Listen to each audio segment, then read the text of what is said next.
जिस तरीके से विधानसभा के चुनाव लगातार पास आ रहे हैं, मैं समझता हूं उस तरीके से भारतीय जनता पार्टी के नेताओं की और जो उच्च पद पे बैठे हुए नेतागण हैं, जिसमें मुख्यमंत्री है, मंत्री है, उनकी बौखलाहट जग जाहिर हो रही है। जिस तरीके से संवैधानिक पद पे बैठे हुए मुख्यमंत्री अपना आपा खो रहे हैं, अनशंट बयानबाजी कर रहे हैं, मैं समझता हूं कि वो हिमाचल प्रदेश के हित में और हिमाचल प्रदेश के लोगों के हित में बिल्कुल भी नहीं है। पिछले कुछ दिन से जब से कांग्रेस पार्टी की मुहिम लगातार हिमाचल प्रदेश के कोने कोने में तूल पकड़ रही है, जन विरोधी नीतियों के खिलाफ जो कार्यक्रम हो रहे हैं, चाहे वो अग्निपथ योजना के खिलाफ जो जोरदार प्रदर्शन हिमाचल प्रदेश के कोने कोने में कांग्रेस पार्टी ने किया और युवाओं ने बढ़ चढ़कर इसमें हिस्सा लिया, जिस तरीके से जो विरोध केंद्र सरकार का और प्रदेश सरकार का खास रूप से इस योजना के अंतर्गत हो रहा है, उसके ऊपर अगर हिमाचल की खास रूप से बात करें तो जिस तरीके से यहां पर भी हिमाचल में भी जो पुलिस का कांस्टेबल का भर्ती का मामला है, जिसमें अभी तक कोई भी कार्य इस वर्तमान सरकार ने नहीं किया है, कोई भी तफ्तीश नहीं हुई है, सीबीआई का नामो निशान हिमाचल प्रदेश के अंदर नहीं है, कोई रोजगार के साधन प्रदेश के अंदर पैदा नहीं हो रहे हैं, केंद्र से कोई मदद हिमाचल प्रदेश को नहीं मिल रही है।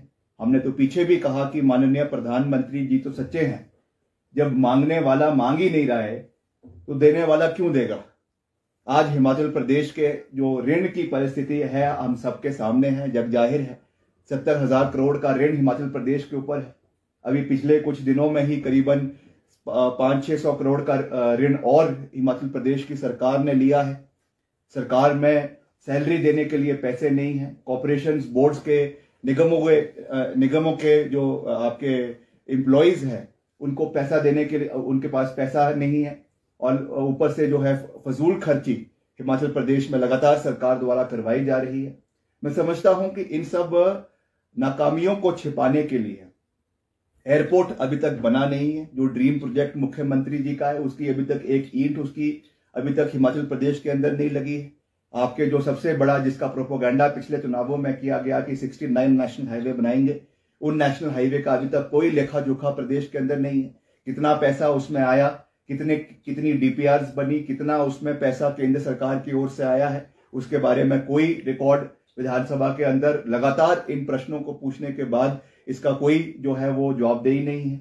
और सबसे बड़ी बात, जो एक ऐसी रोजगार स्कीम जो यूपीए सरकार ने शुरू करी थी, मनरेगा योजना, जिसका पहले तो भाजपा के नेता राष्ट्रीय स्तर पे भी और प्रदेश स्तर पे भी इस स्कीम को कोसने में कोई कसर नहीं छोड़ते थे, मगर जब से प्रधानमंत्री जी ने इसकी प्रशंसा, उनको बुरी बुरी प्रशंसा इस स्कीम की लोकसभा के अंदर करनी पड़ी, पार्लियामेंट के अंदर करनी पड़ी, तब से यहां पर भी इस स्कीम को बढ़ चढ़कर जो है चलाने की कोशिश करी जा रही है।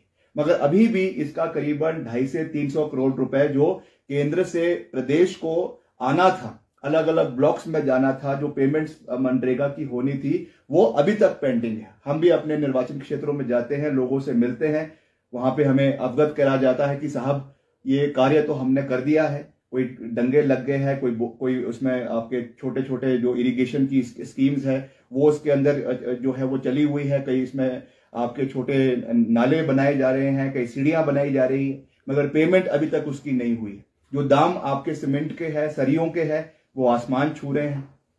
मैं समझता हूं कि उसको अपनी नाकामियों को छिपाने के लिए और लोगों का ध्यान इन मुद्दों से भटकाने के लिए मुख्यमंत्री जी की जो बयानबाजी आज अलग अलग मंचों के ऊपर हो रही है, ये बहुत दुर्भाग्यपूर्ण है। हमने पहले भी कहा कि हिमाचल प्रदेश की जो संस्कृति है, हिमाचल प्रदेश की जो सभ्यता है, रिच कल्चर्स है, ट्रेडिशंस है, इसमें इस तरीके की बयानबाजी एक ऐसे व्यक्ति को जो हिमाचल प्रदेश के हाईएस्ट कॉन्स्टिट्यूशनल पोस्ट के ऊपर बैठा हो, उसको इस तरीके की बयानबाजी जो है वो शोभा नहीं देती है। जिस तरीके से नेता प्रतिपक्ष के ऊपर माननीय मुकेश अग्निहोत्री जी के ऊपर जो उन्होंने टिक्का टिप्पणी करी है, उनके परिवारों के ऊपर उनकी बेटी के ऊपर, उनकी बीवी के ऊपर जो टिक्का टिप्पणी करी है और ये कहा कि उनके टब्बर का हेलीकॉप्टर नहीं है या उनके परिवार का हेलीकॉप्टर नहीं है, ये बहुत दुर्भाग्यपूर्ण है। उनको अपने मुद्दों के ऊपर कार्य करना चाहिए। किन्नौर में जाकर इस तरीके की बयानबाजी कर रहे हैं, किन्नौर के लोगों को भड़काने की कोशिश कर रहे हैं। ये भूल गए हैं कि अभी 3 महीने पहले ही किन्नौर के लोगों ने मुंहतोड़ जवाब इस सरकार को दिया। 5,500 की लीड कांग्रेस पार्टी को आपके किन्नौर जिले से, किन्नौर के इलाके से मंडी संसदीय क्षेत्र के तहत श्रीमती प्रतिभा सिंह को मिली है। इसलिए वहां के लोगों को जाकर, हमारे लोगों को जाकर इस तरीके से बहकाने की कोशिश ना करें। अच्छा होगा कि आपके जो कुछ समय अब सरकार के अंदर शेष रह गया है उसमें आप तथ्यों के ऊपर बात करें। क्या आपने कार्य हिमाचल प्रदेश के अंदर किए हैं उसके ऊपर कार्य करें, और ये ना सोचे कि मुकेश अग्निहोत्री अकेला है। उनके साथ पूरा कांग्रेस पार्टी खड़ी है, उनके साथ पूरा विधायक दल उनके साथ खड़ा है, और ईंट का जवाब जो है वो पत्थर से दिया जाएगा। और जिस तरीके से आपने अपने एक मंत्री को, जो बेलगाम मंत्री है, उनको आपने पिछले कल जो है प्रेस कॉन्फ्रेंस के लिए उतारा है, कम से कम एक ऐसे व्यक्ति को उतारते जिनका अपना जो गरीबा जो है वो साफ होता। एक ऐसा व्यक्ति, एक ऐसा मंत्री जो सरेआम मन से कहता है कि जो है रामस्वरूप क्या कांग्रेस का बाप था, ये शब्द उनके थे।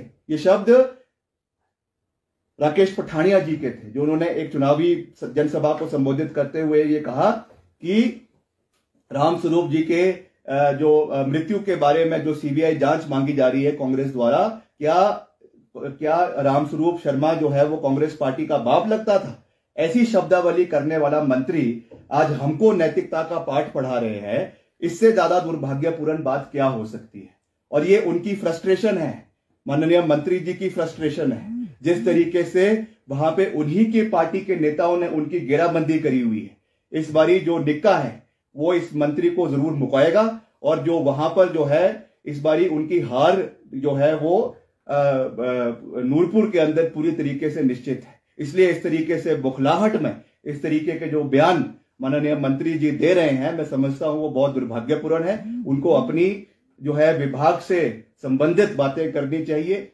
2 साल उनको मंत्री बने हुए हैं, क्या उनकी उपलब्धियां हैं, क्या स्पोर्ट्स डिपार्टमेंट की उपलब्धियां हैं, क्या आपके फॉरेस्ट डिपार्टमेंट की उपलब्धियां हैं, उसके बारे में बात करनी चाहिए। उसका भी पूरा लेखा जोखा हम लोग लेकर आएंगे और उसको लोगों के बीच लेकर जाएंगे, और तब उनको जवाब देना होगा। इस तरीके से प्रेस कॉन्फ्रेंस करके हमको धमकाने की कोशिश जो मंत्री जी कर रहे हैं, वो भूल गए हैं कि हम एक लोकतांत्रिक प्रणाली में रहते हैं। हमारी जवाबदेही, चाहे वो नेता प्रतिपक्ष है, चाहे प्रदेश अध्यक्ष है, चाहे कांग्रेस पार्टी के नेता है, हमारी जवाबदेही केवल हिमाचल प्रदेश के लोगों के प्रति है। और हमको इस तरीके से दबाने की कोशिश जो है वो सरकार कर रही है, नेता आपके मंत्री जी कर रहे हैं, ये बहुत दुर्भाग्यपूर्ण है। जहां तक उन्होंने हरोली के अंदर जो विकास के बारे में कहा, और कहा कि वहां पे वेस्टफुल एक्सपेंडिचर जो है वो आपका एक वहां पे इंडस्ट्रियल प्रोजेक्ट जो लाया गया उसमें किया गया है।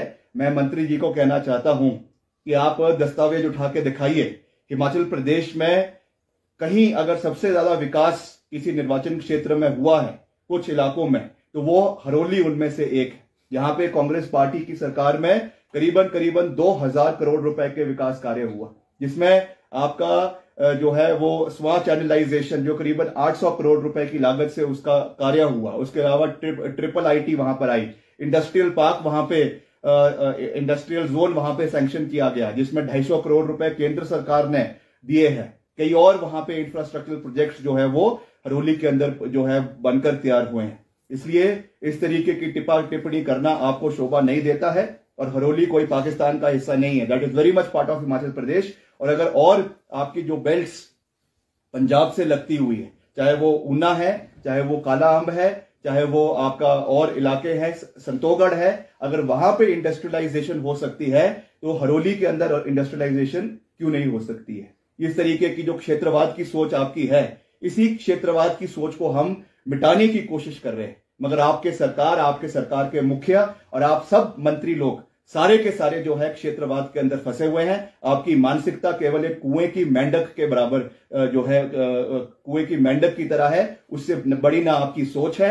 आप अपने क्षेत्र तक ही सोचते हैं, अपने जिला तक ही सोचते हैं, और जिले का हिसाब किताब भी आपको आने वाले समय में मिल जाएगा। जो कार्य जिला कांगड़ा में वीरभद्र सिंह सरकार ने किए, चाहे वो विधानसभा बनाने का कार्य था, चाहे वो सेकंड राजधानी बनाने का कार्य था। आज आप जिला कांगड़ा के हितों की रक्षा तक नहीं कर पाए।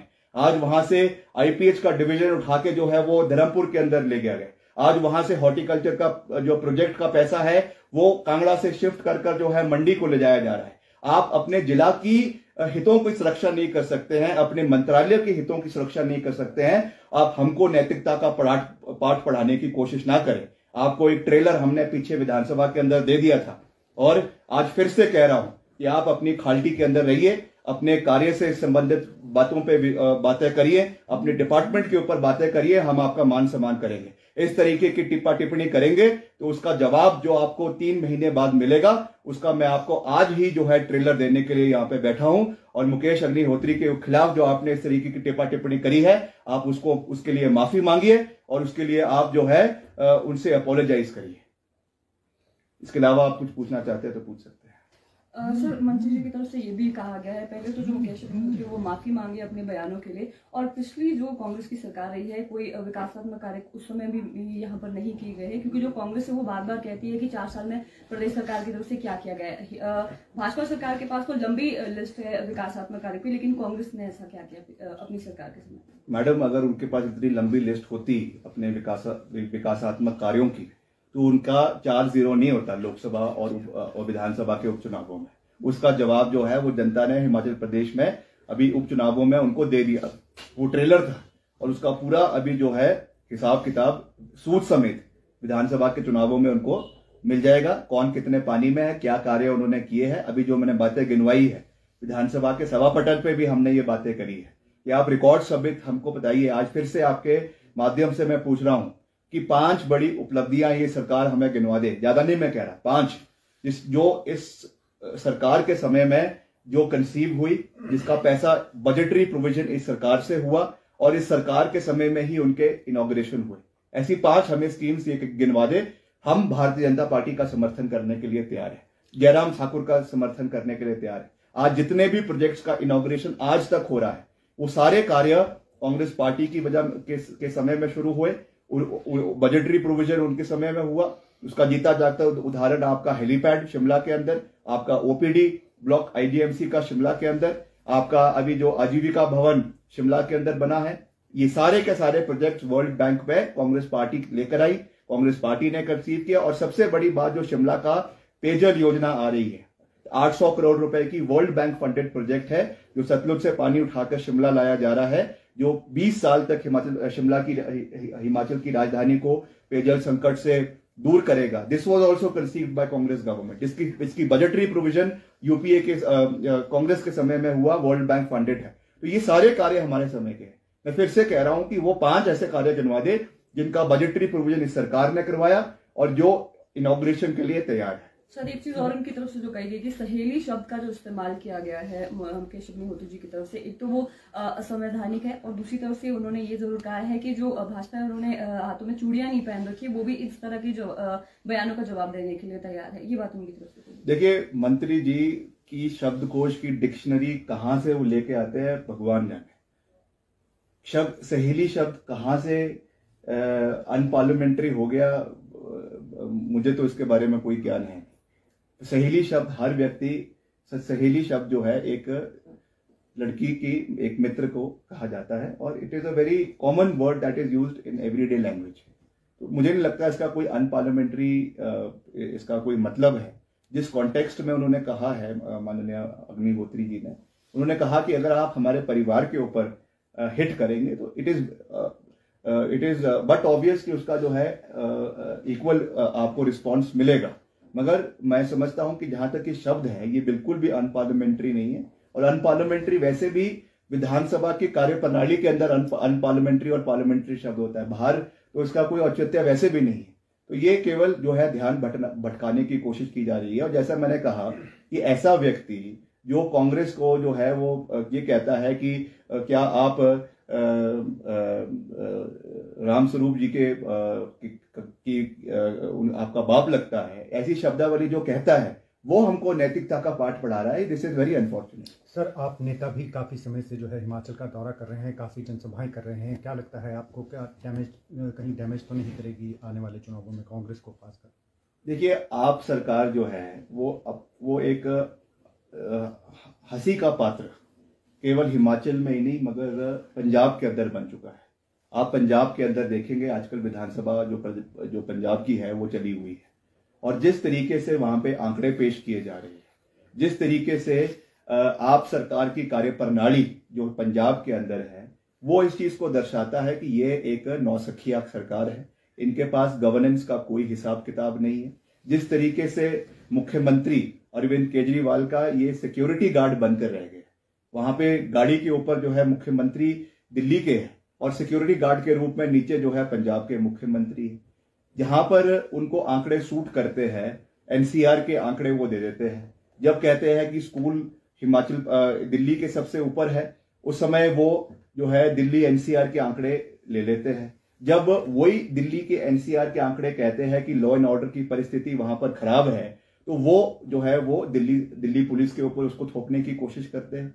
और वही चीज हिमाचल के अंदर है। मैं तो फिर से इस बात को दोहरा रहा हूं कि हिमाचल प्रदेश में केवल एक मॉडल सक्सेसफुल हुआ है, वो है वीरभद्र सिंह विकास मॉडल। आज हिमाचल प्रदेश